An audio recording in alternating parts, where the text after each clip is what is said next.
প্রথাগত চাষের চেনা ছক ভেঙে ফুল চাষে ঘুরে গেল ভাগ্যের চাকা। মালদার কাজীগ্রাম অঞ্চলে গাঁদা ফুল চাষ করে এখন উল্লেখযোগ্য লাভের মুখ দেখছেন স্থানীয় প্রান্তিক কৃষক পঙ্কজ মণ্ডল। কম খরচে ও স্বল্প পরিশ্রমে তুলনামূলক অনেক বেশি লাভ হওয়ায় ধান বা অন্যান্য প্রচলিত ফসলের পরিবর্তে এখন পঙ্কজ বাবুর মতোই এলাকার অনেক কৃষকই ঝুঁকছেন ফুল চাষের দিকে। বাজারে গাঁদা ফুলের 12 মাসের চাহিদায় এখন কাজীগ্রামের কৃষকদের লক্ষ্মী লাভের মূল চাবিকাঠি হয়ে উঠেছে। স্থানীয় কৃষকদের দাবি, সারা বছর ধরে কোনো না কোনো পুজো পার্বণ, বিয়েবাড়ি, রাজনৈতিক ও সামাজিক অনুষ্ঠান লেগেই থাকে। এছাড়া প্রতিদিনের বাজার ও মন্দিরে মালা তৈরির কাজে গাঁদা ফুলের ব্যাপক ব্যবহার হয়। ফলে বাজারে এই ফুলের দাম সবসময় বেশ ভালোই পাওয়া যায়।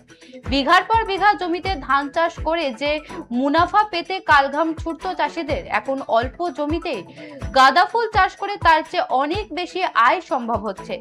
কাজীগ্রামের ফুল চাষের মূল সুবিধাজনক দিকগুলি হলো, ধান বা পাটের তুলনায় গাঁদা ফুল চাষে প্রাথমিক খরচ অনেকটাই কম। চারা রোপণের মাত্র কয়েক মাসের মধ্যে ফুল তোলা এবং বাজারে বিক্রি শুরু করা হয়।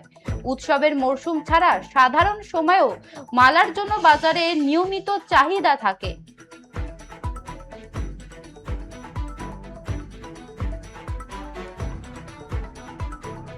ধান পাট ছেড়ে গাঁদা চাষে লক্ষ্মীলাভ, পঙ্কজ মণ্ডলের সাফল্যে নয়া দিশা পাচ্ছে চাষিরা।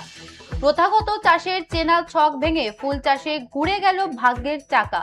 মালদার কাজীগ্রাম অঞ্চলে গাঁদা ফুল চাষ করে এখন উল্লেখযোগ্য লাভের মুখ দেখছেন স্থানীয় প্রান্তিক কৃষক পঙ্কজ মণ্ডল। কম খরচে ও স্বল্প পরিশ্রমে তুলনামূলক অনেক বেশি লাভ হওয়ায় ধান বা অন্যান্য প্রচলিত ফসলের পরিবর্তে এখন পঙ্কজ বাবুর মতোই এলাকার অনেক কৃষকই ঝুঁকেছেন ফুল চাষের দিকে। বাজারে গাঁদা ফুলের 12 মাসের চাহিদায় এখন কাজীগ্রামের কৃষকদের লক্ষ্মী লাভের মূল চাবিকাঠি হয়ে উঠেছে। স্থানীয় কৃষকদের দাবি, সারা বছর ধরেই কোনো না কোনো পুজো পার্বণ, বিয়েবাড়ি, রাজনৈতিক ও সামাজিক অনুষ্ঠান লেগেই থাকে। এছাড়া প্রতিদিনের বাজার ও মন্দিরে মালা তৈরির কাজে গাঁদা ফুলের ব্যাপক ব্যবহার হয়।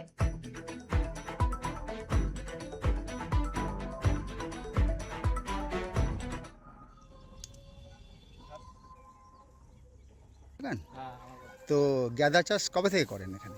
এই বছর থেকে করছি। তো কেমন ফলন হয় এখানে? ফলন হয় মোটামুটি, তো ঠিকই হতে চলার কথা। এই যে আবহাওয়া, এখানে কি গাঁদা চাষের আবহাওয়া আছে? হ্যাঁ আছে।